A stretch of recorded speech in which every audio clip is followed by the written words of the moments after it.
Good evening, everyone. Welcome to Lecture-12 of Stochastic Processes. So, first I'll do a recap because there was no class for the last 2 weeks. So, first I'll do a slight recap on discrete time Markov chains. So, we were discussing discrete time Markov chains. Yeah, so we were talking about recurrence and transients.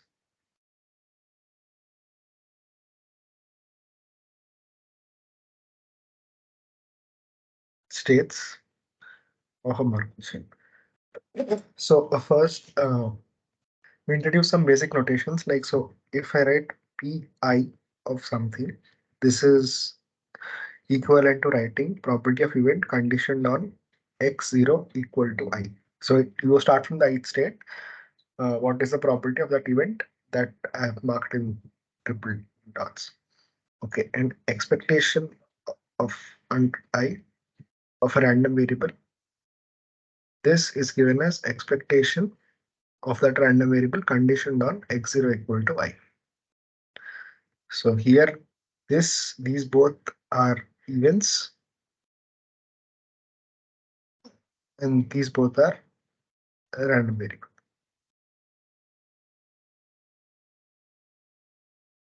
Okay.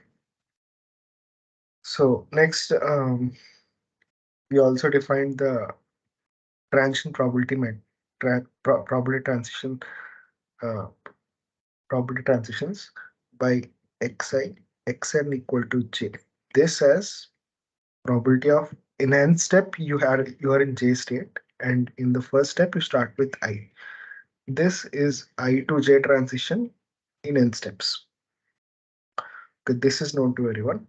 Next, we also introduced number of times that uh, you hit state I. So we introduced a variable which keeps a counter number of times you hit a state I. So Ni is just the number of times xn equal to I. All the times that you hit I, it is a total number. Okay. And then we introduce something known as Fij, which is probability that you have started at I and xn equal to j for some n greater than or equal to 1. So what does it mean is that you start at I, and what is the probability that you'll at least you'll, you'll hit j at some time, some positive time you'll hit j once you start from I. So this is saying that probability you'll start at I and the number of times you'll hit j after starting at I is greater than or equal to 1. It should be at least 1. You should hit j at least 1 when you're starting from j. Similarly, Fii is probability of you starting at I and hitting I for some n greater than or equal to 1, which is basically Pi Ni greater than or equal to 1. Okay. So from here, what you can see is that, okay, so probability I Ni is greater than or equal to 2. This means that you start at I. So you start at I. Yeah, so this means you start at I,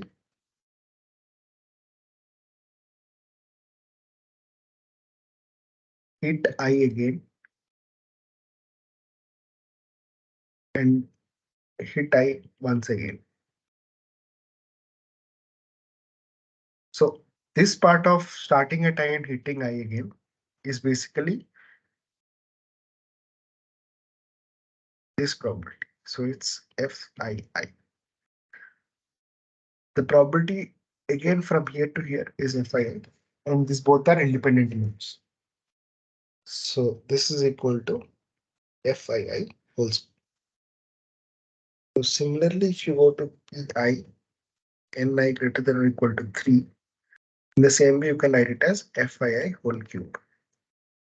Similarly, Pi Ni greater than or equal to K equal to Fii whole power. Okay, so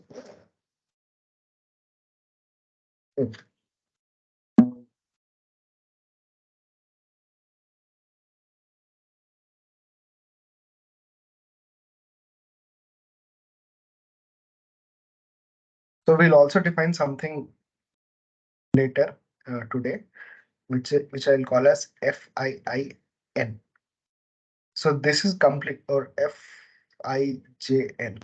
So this is completely different to FII. They both are related, but FIJN is basically probability that x1 is not equal to j, x2 is not equal to j, so on. Xn equal to j, conditioned on you started from I. So what does this mean is, first time to hit j in n steps, the probability. So Fijn is the probability to first time hit j starting from I in n steps. Whereas this is probability of hitting j if you start from I. Yeah, I hope these both will be clear, but I'll define this again when your time comes. Okay, so for the recap, these were the definitions that we defined last time. And okay, so the definition that we defined last time was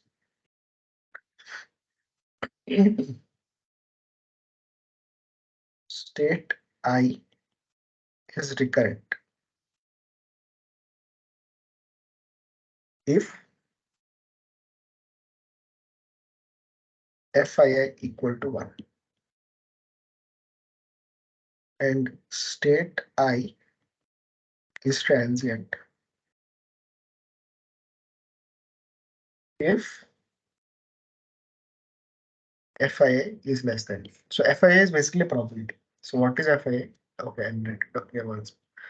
So Fii is the probability to hit I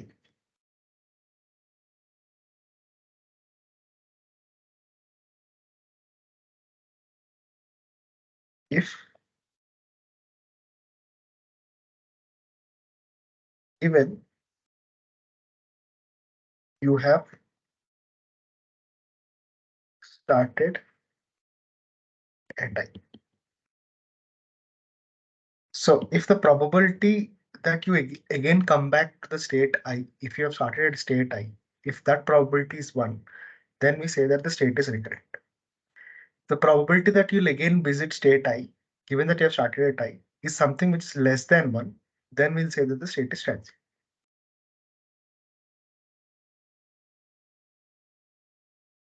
These both are the definitions of transient state and recurrent state. So last class we saw a theorem which is stated as the recurrent state theorem.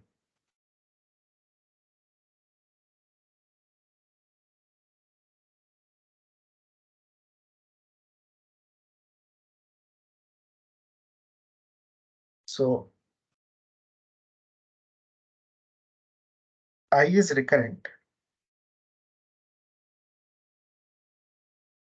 This implies Pi Ni equal to infinity. So the number of times that you hit I is infinity is 1.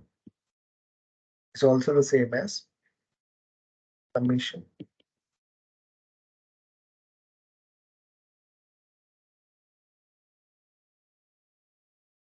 Similarly, so these three are if and only if statements. So if I is recurrent, then the probability that you hit I and I, the probability that the number of times you hit I is infinity is 1.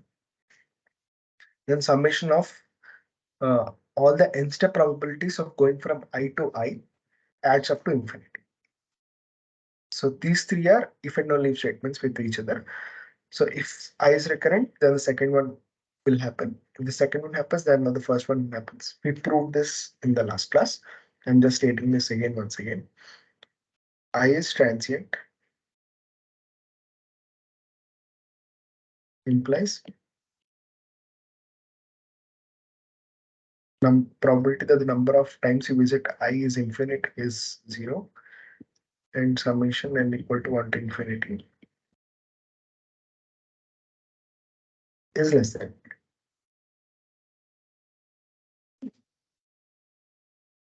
So we proved this last time. recurrent state. Okay.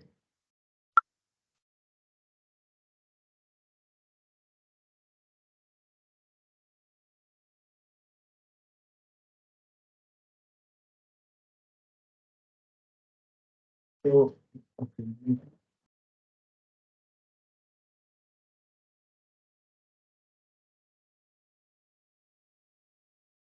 So I'll go into the new topic today known as strong Markov property.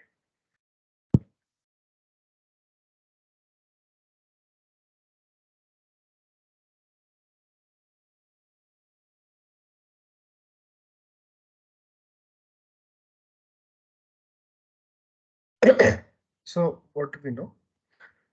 Suppose we are given in DTMC, discrete time Markov chain with states xn,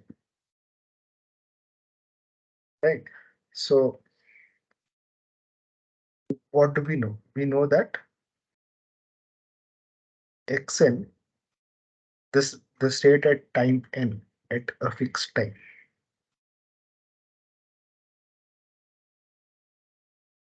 N,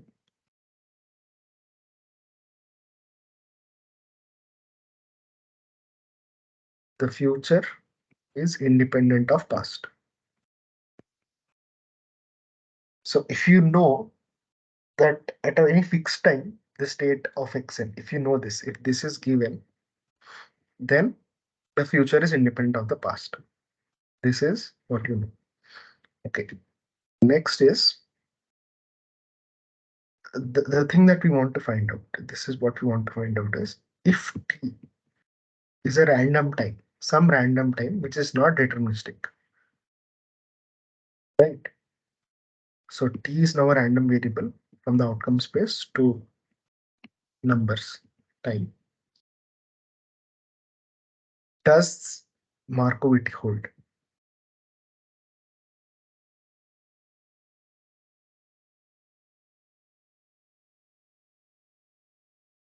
So this is the question.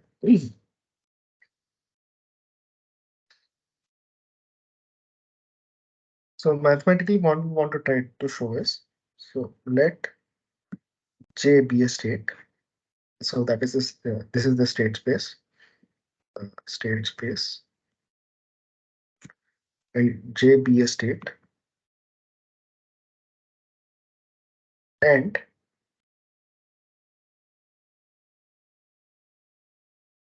EJ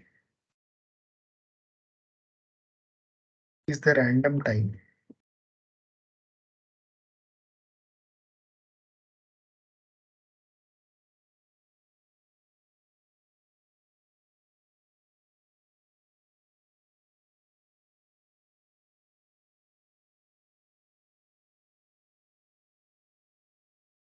when when the DTMC process visits the state J.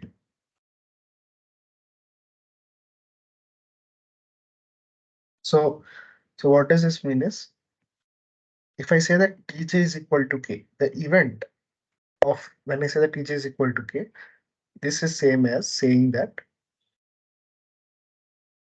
x0 is not equal to J, x1 is not equal to J, and so on. But xk is equal to J. This is the first time that you hit J. All the states before that are not J.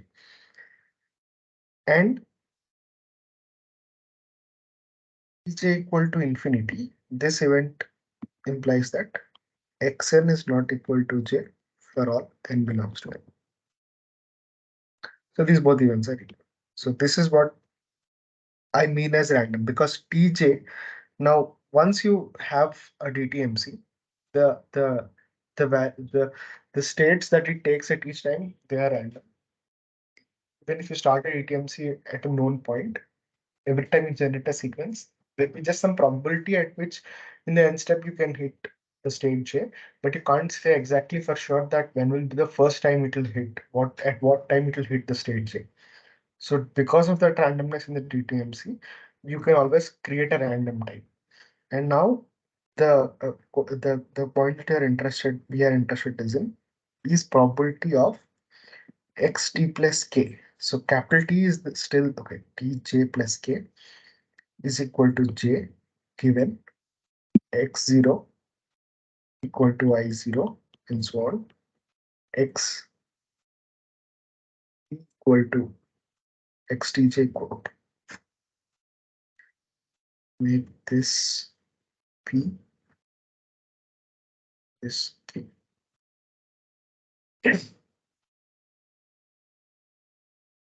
Is this equal to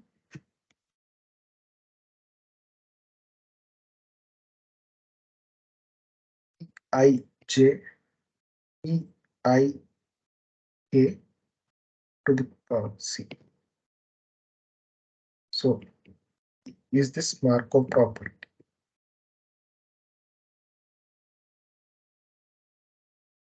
Okay, so what I'll do is I'll give a counter example.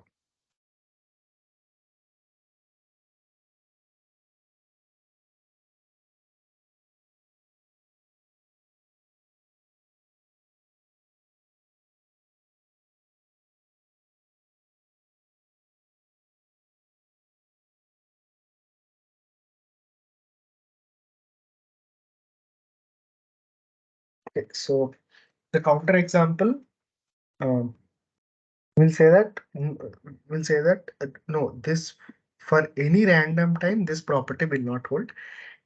For a specific for a specialization of random times only, you can have the Markovity property. This Markovity property, mm, we'll call it as a strong Markov property. But before that, let me do the counter example. So, okay, so now first we'll define a random variable,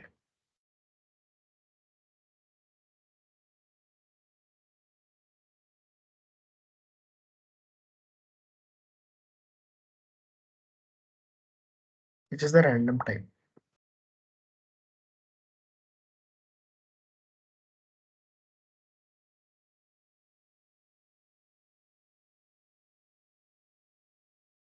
So let me call this as TJ2. So what does TJ2 stand for? TJ2 stands for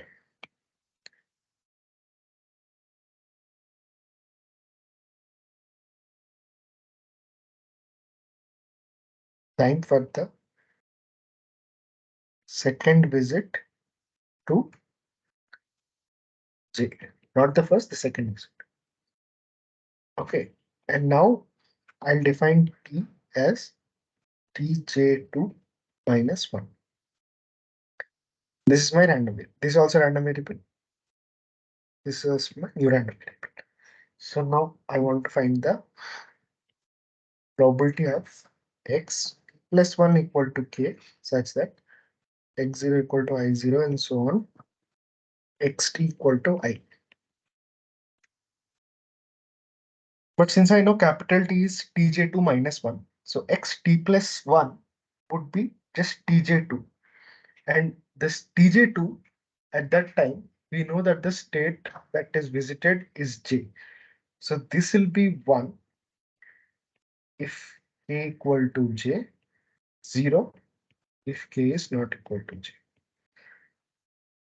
This is not equal to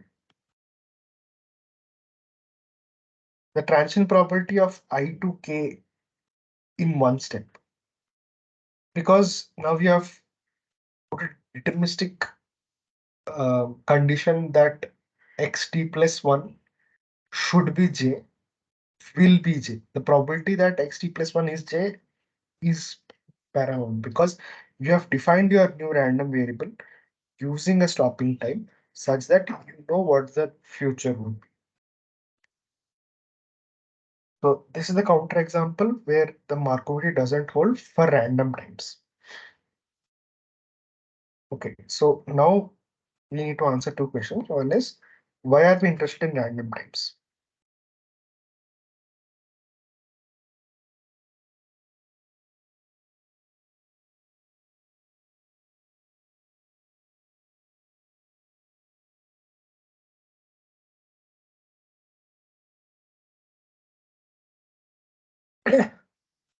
And also, why are we interested?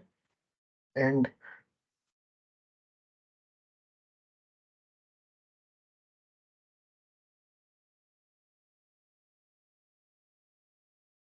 in existence of Markov property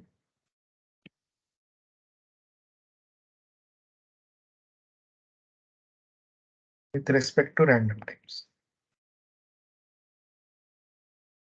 These both questions we need to answer. So, okay. So here, one example is uh, suppose the DTMC Xn is a model for a queue. You can model queues, which we will see later, as a DTMC. Then one of the things that you would be interested is to find the distribution of waiting times or um, waiting times. So those waiting times are random. But what else is random is the arrival instants are also random. So for the queues, the arrival instances are also random.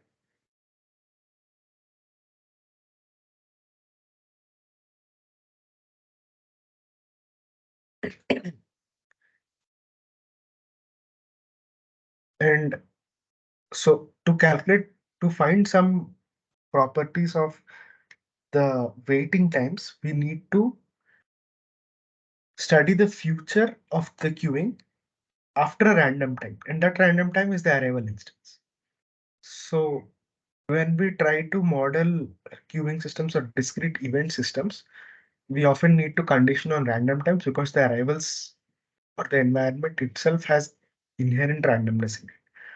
So we condition on random times and then study the evolution of the process after the random time has happened. Okay, so these are this is the this is why we are interested in random times and we are interested in existence of Markov property with respect to random times.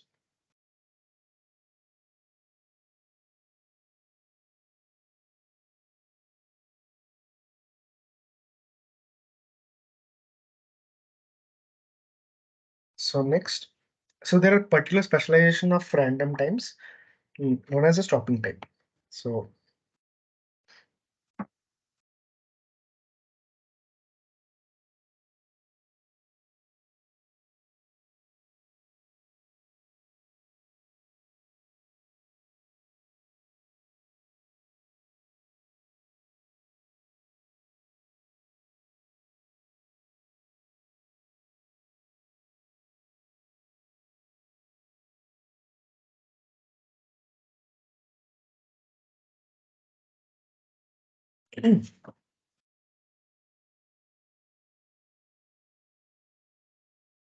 another definition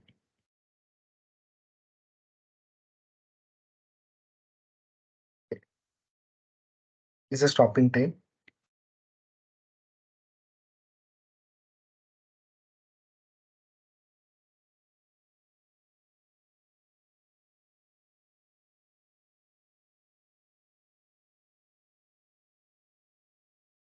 For the random process,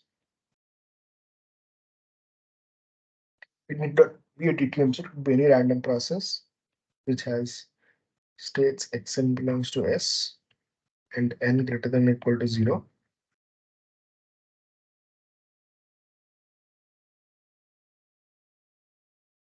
such that there exists a function fn, right? For all n belongs to the natural numbers, it is able to answer the question indicator p less than or equal to n is function of x0 to xn. So now this value will either be 1 or 0, right? You need a function which gives you 1 or 0. 1 if t is less than or equal to n, 0 if t is greater than n, right? So what this says is, uh,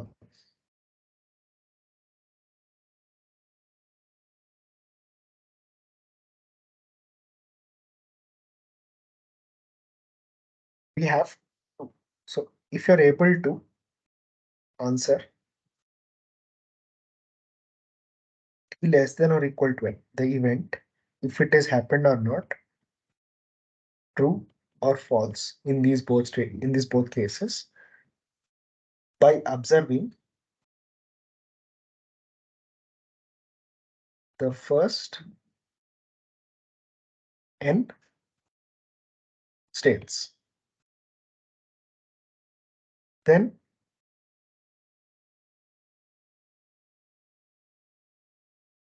t is a stopping time.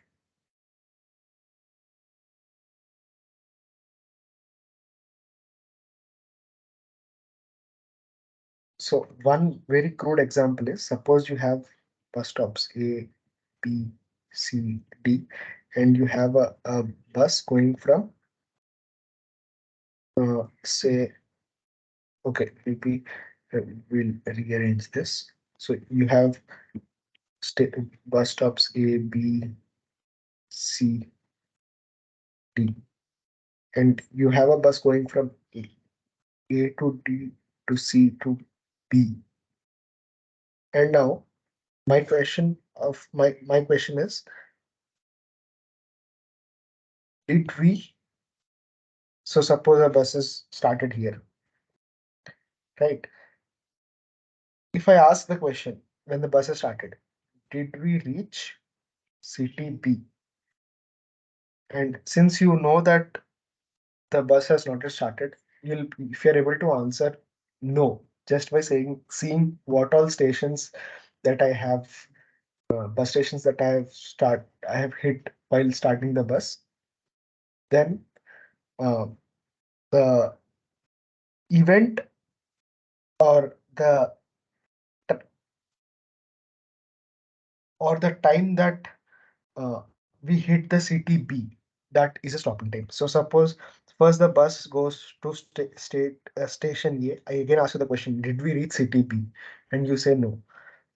Then you go to D.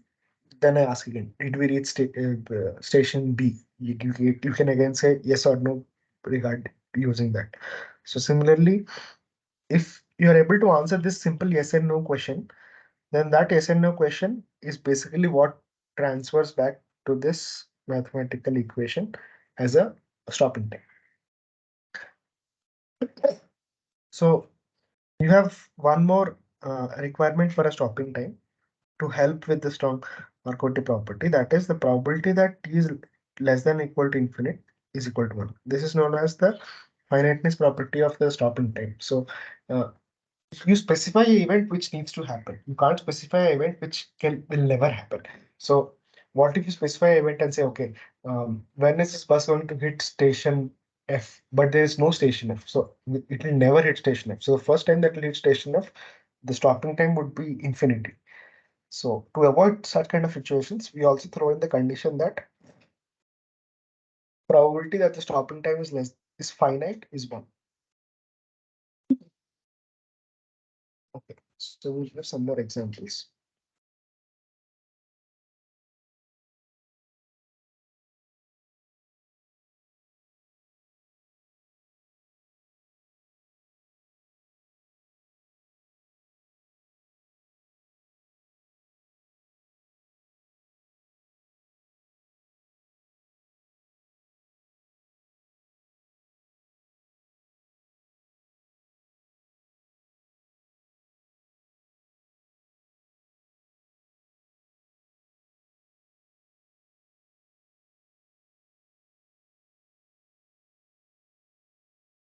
DJ is the first time to visit J.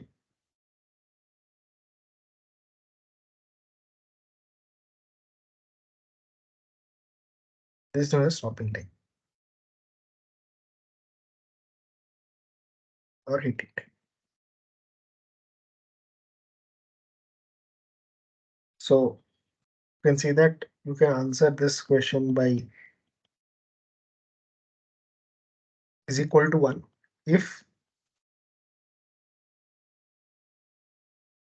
j belongs to the first set of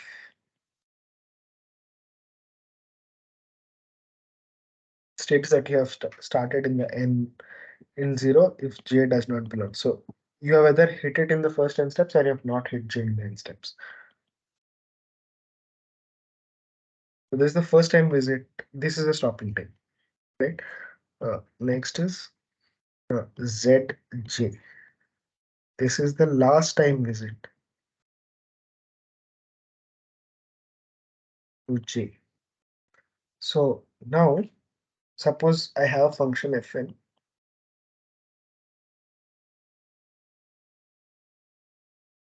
I don't have any condition to say if, see, looking at the n um, conditions, I can't say whether the last time visit has happened or has not happened. I need to know the future to say that. Here, I just need to, in the example A, I just need to know the past to say whether I've hit J for the first time or have not hit J for the first time.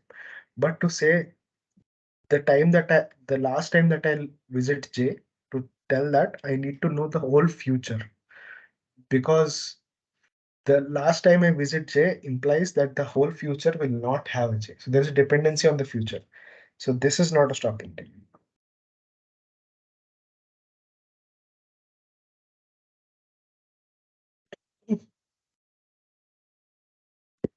Next is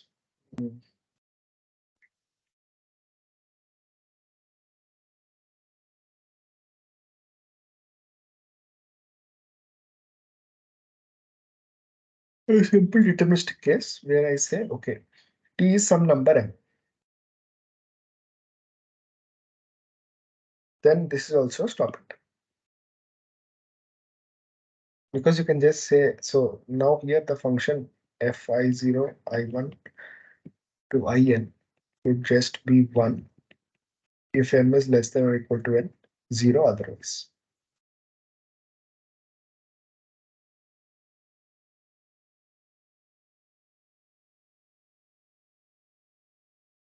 Okay, so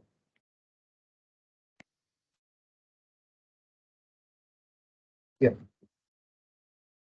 Okay, so what we introduced today is something known as strong Markov property. We wanted to find something which holds Markovity for even for random times. We gave a counter example that it doesn't hold for all random times. So we defined a special type of random variable uh, for a random process, which we call as stopping time. And we gave examples of stopping times. And now we state a theorem. It says that. So suppose you have a DTMC. This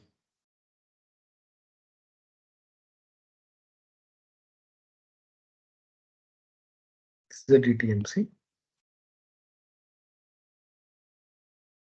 And T is a stopping time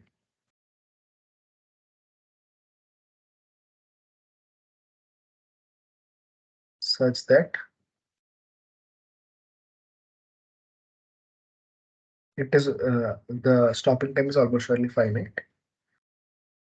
Then DTMC has strong Markov property with respect to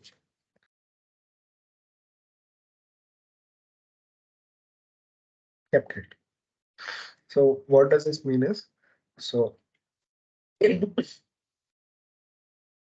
probability of xt plus s is equal to j given x0 equal to y0 and so on, xt equal to I is basically I to j in n steps, transit probability of I to j in n steps. You don't need the whole history, you just need the last. See, even if it is a random time, it should be a stopping time. If it is stopping time, then you can write. Then the Markovity holds. If it's not a stopping time, the Markovity does not hold, as we have seen in this counter example. As you've seen in this counter example.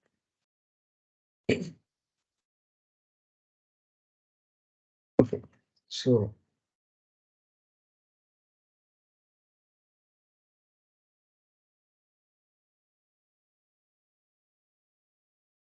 For the proof, first we'll find the probability for x t plus s is equal to I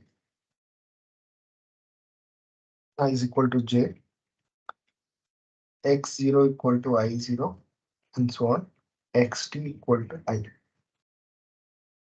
So this I can write as summation t equal to 0 to infinity probability xt plus s equal to j, x0 equal to I0, and so on, xt equal to I, and equal to t. So since I have the event that the stopping time is a natural number, a positive number t, so I can write this as t equal to 0 to infinity probability if xt plus s equal to j,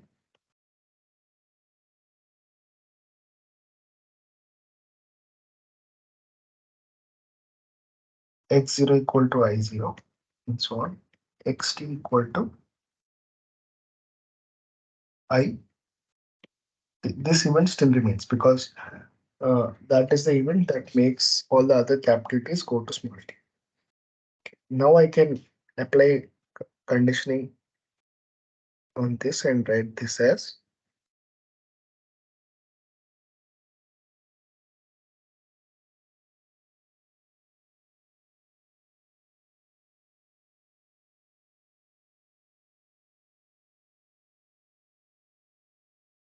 x0 equal to I0, so on, xt equal to I.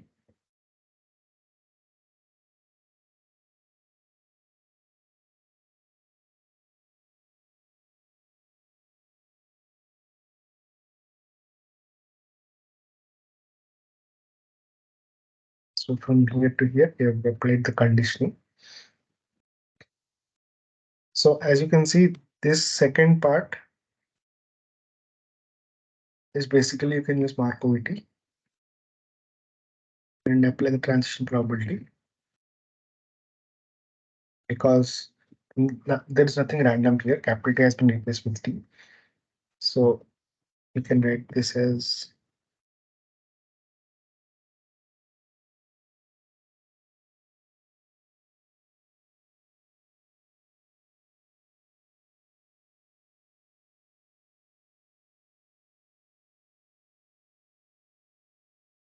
Tij in S steps.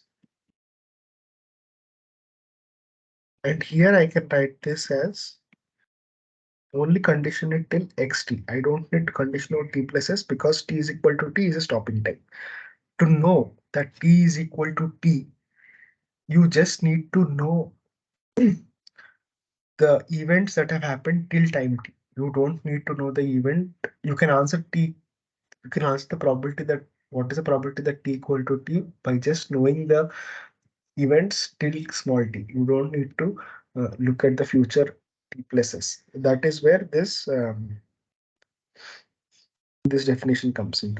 This definition is that is where this definition is required, so that you need capital T to go from this step to this step and to remove the dependence on the future.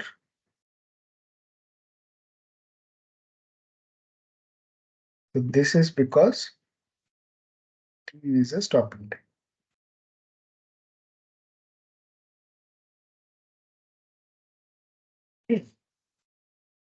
You can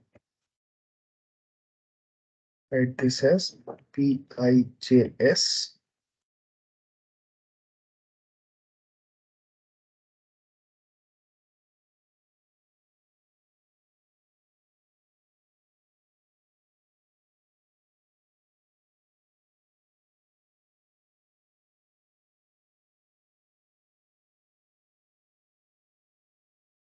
and this is basically x0 equal to y0, xt equal to n, because these are all the possible values of t that you can take. So this.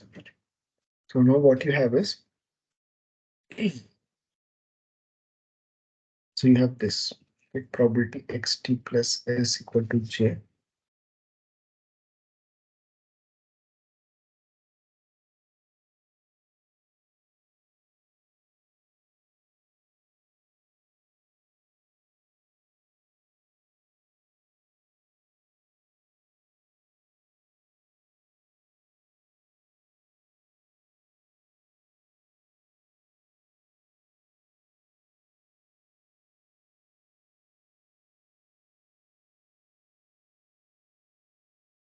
If you take this that side, you get probability that xt plus s is equal to j conditioned on x0 equal to I0, x1 equal to I1, so on, xt equal to I is basically the transition probability like this.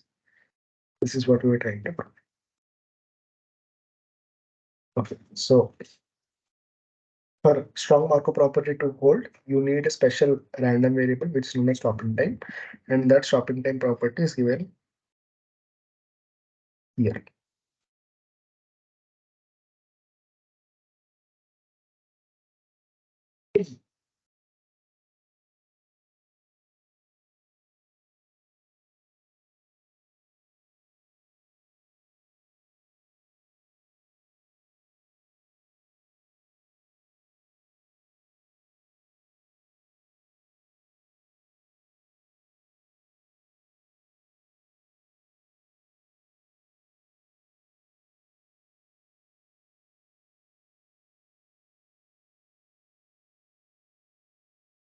So next is something known as the first passage distribution times.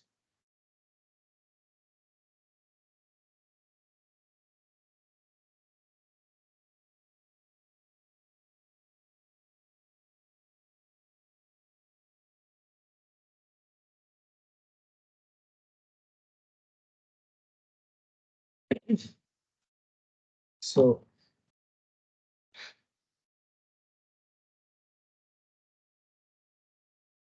given a DTMC,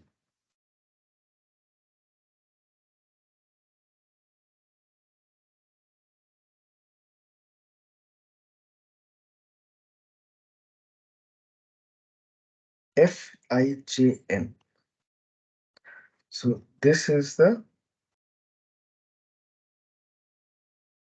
definition of this is you have probability that x1 is not equal to j, x2 is not equal to j, so on, but xn equal to j condition on x0 equal to 1. So Fijn is the probability that the DTMC hits j for the first time at the end step, given that you have started the DTMC from state. Okay. So let me just write this down. So this is probability of hitting state j for the first time in the nth step. Exactly in the nth step, you're hitting the state j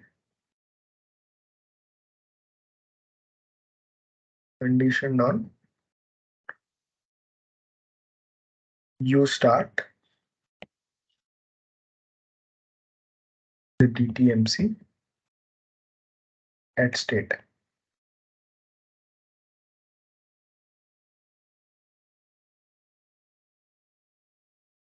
So the basically the relation between Fij and Fijn is so Fij basically summation of n equal to 1 to infinity Fijn. This comes from the union law, and you can see. So these are all probabilities. Fijn is a probability. So Fij1 is the probability of you hitting um, j in the first step, right? Fij2 is you probability of hitting j not in the first step but in the second step. So they'll be all disjoint. So the event that Fij1, it will not happen in Fij2 because Fij2 will only take into events where the first step is not j, the second step is j, and Fij3 will take into account all the events where first step, second step are not j, and the third step is j. So these all will be disjoint events, and then Fij is probability of hitting j at any state. It doesn't matter at what number or what time you have hit the state j at any state. So you need to do for all, you need to find the probability for all the states. So it's basically summation of all the steps. So this comes from the countable additivity of probability. So Fij is the probability of ever hitting a state if the process starts off in state I.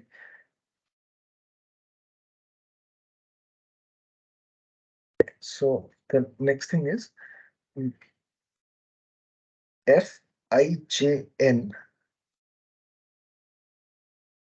This is the probability mass time. This is called the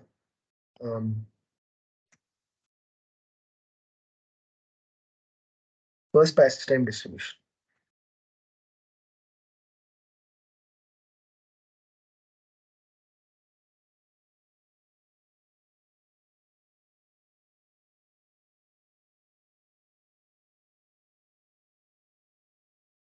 For hitting J starting from the state I. So what you have is, so you have Fi, you have probability mass functions on positive integers. So these are basically the uh, probability mass functions on positive integers.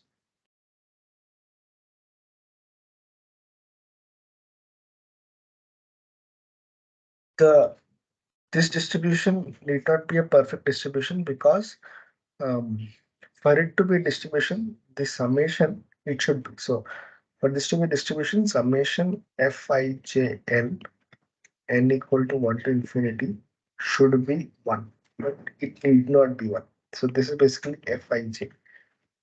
Sometimes Fij would be less than 1. What does this mean is 1 minus Fij is greater than 0. So what does this mean is there is a probability of you starting at I but never hitting J. So this is the probability of starting at state I and never hitting state J.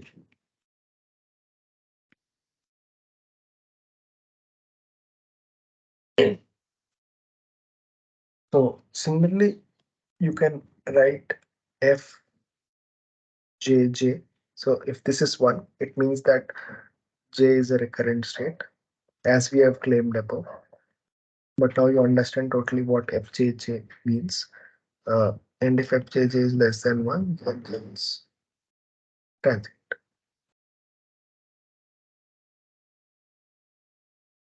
So one more thing we'll define as the mean recurrence time. So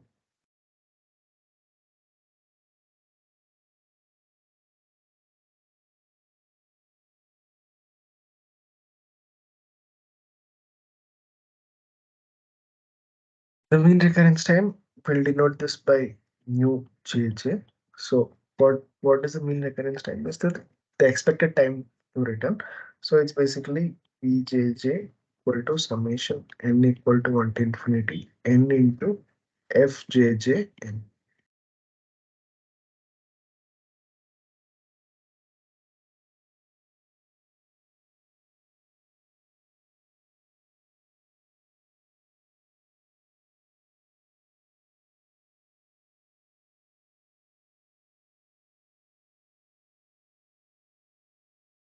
So we'll see some examples on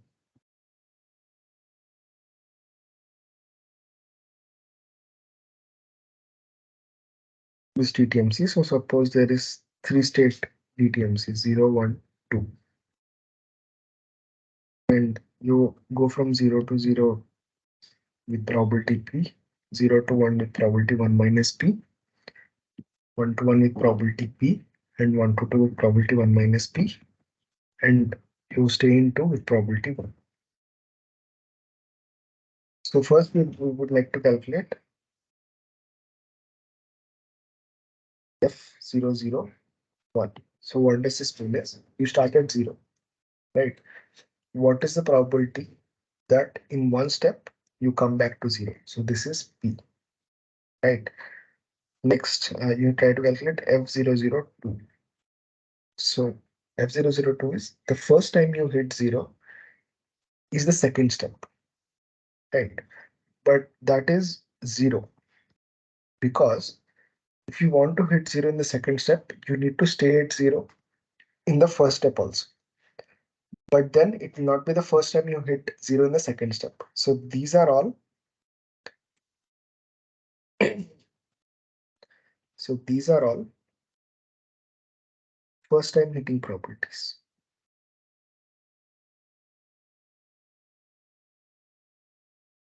And you can see that F003 will also be 0 and so on. F00n is 0 for all n greater than or equal to 2. So what you understand here is that the DTMC can return to state 0 in one step or not at all. Okay. So now F00 is basically the summation of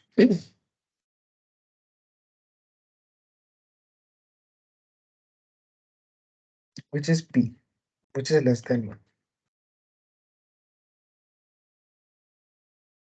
So 0 is a transient state. That is the conclusion.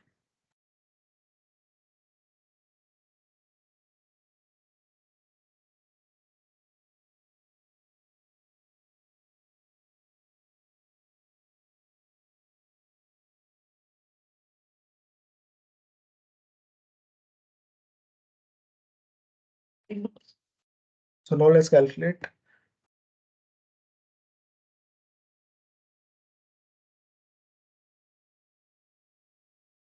F01.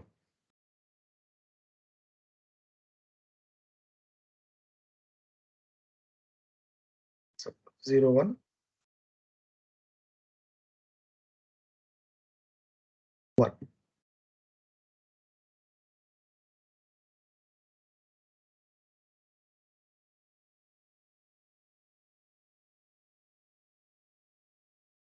So you start at 0. What is the probability that you go to hit 1 for the first time? That is 1 minus P. F02. So F01 second time. That is you stay in 0 one time and then you hit 1. And similarly F03, you stay at 0 twice and then hit 1. It goes on. So what you can write is F01n is equal to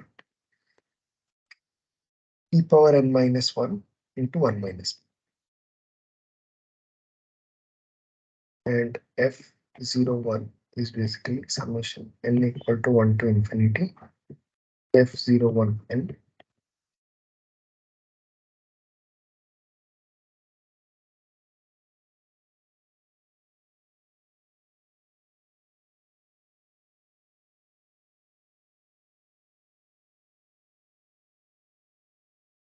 So what is this says, if you start at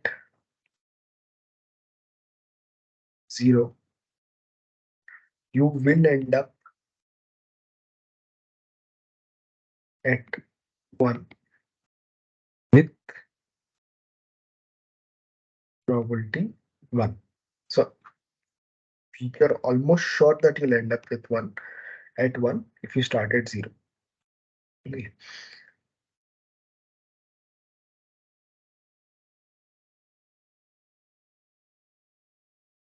So next let's calculate F02.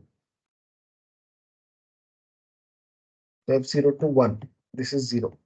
Because if you start at 0, at one step you can't go to 2. You need 2 steps. F02, 2. In 2 steps, you go from 0 to 1 and 1 to 2. So it's 1 minus p whole square.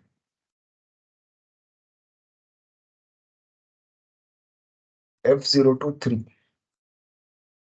So here you'll have 2. You can stay at 0.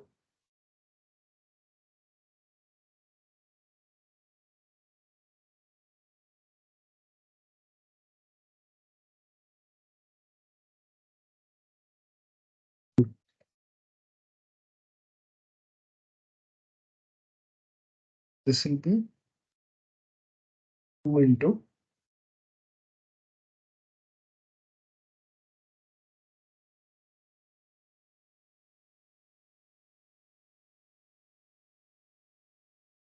Also.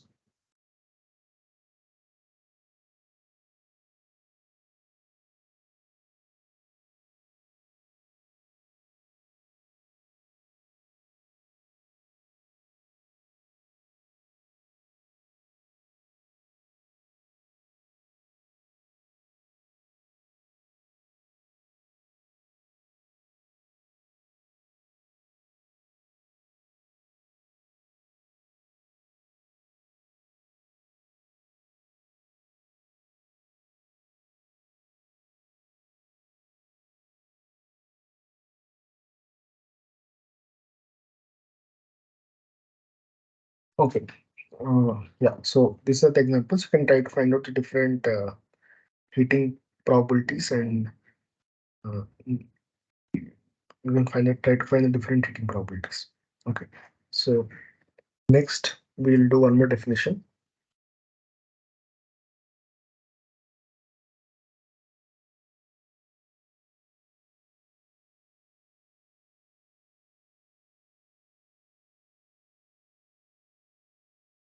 So this definition, I'll write it down a diagram. That diagram will help you remember.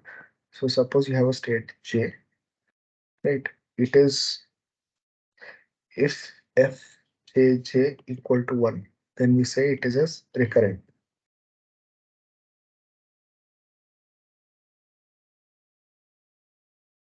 If Fjj is less than 1, then we say it as transient.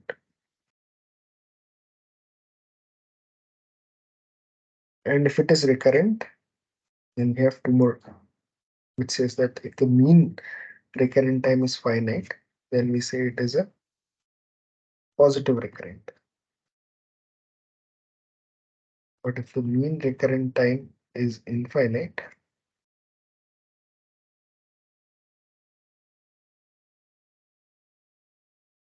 then we say it is as null recurrent.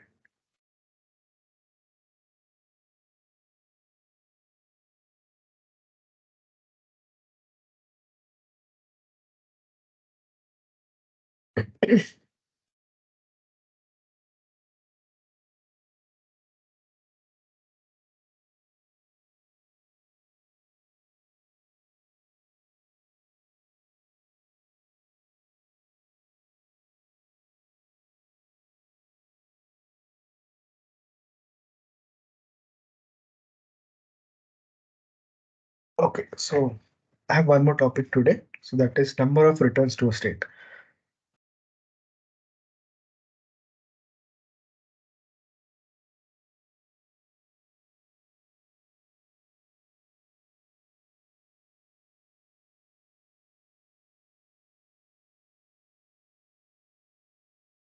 So first, let me define a number mj.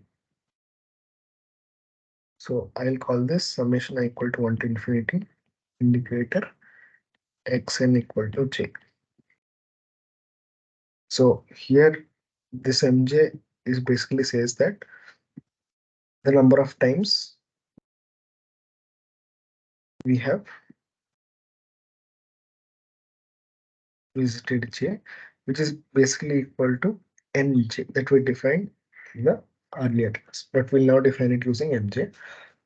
Okay, so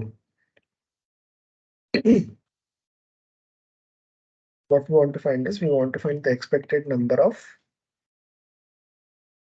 times you'll visit j, conditioned on that you have started from j. So this is basically expectation of summation n equal to 1 to infinity indicated xn equal to j, conditioned on x0 equal to j. Using linearity, you can take this expectation inside and you get expectation, the summation n equal to 1 to infinity, expectation I indicator xn equal to j, conditioned on x equal to j. This is probability, expectation of indicator is a probability. So this is basically probability jj in nth step. This is the expected number of times that you visit. Okay. Yeah, I today have prepared this much. So we have again, so this is 12th class. So you will have total of 16 classes. So 13, 14 classes will be on DTMC. 15, 16 will do it we'll have topics from the continuous time Markov chain. Yeah, I think I'll stop recording.